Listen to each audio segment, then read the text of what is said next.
Street right here, Windsor, Ontario.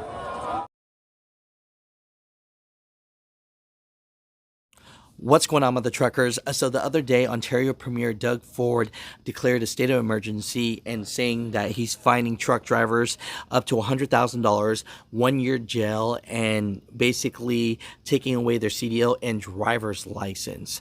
Fines for noncompliance will be severe, with a maximum penalty of $100,000, taking away the personal and commercial licenses of anyone who doesn't comply with these orders.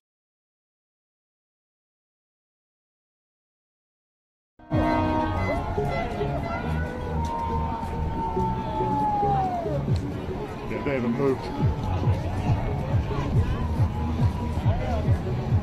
They're going to let everybody do this today.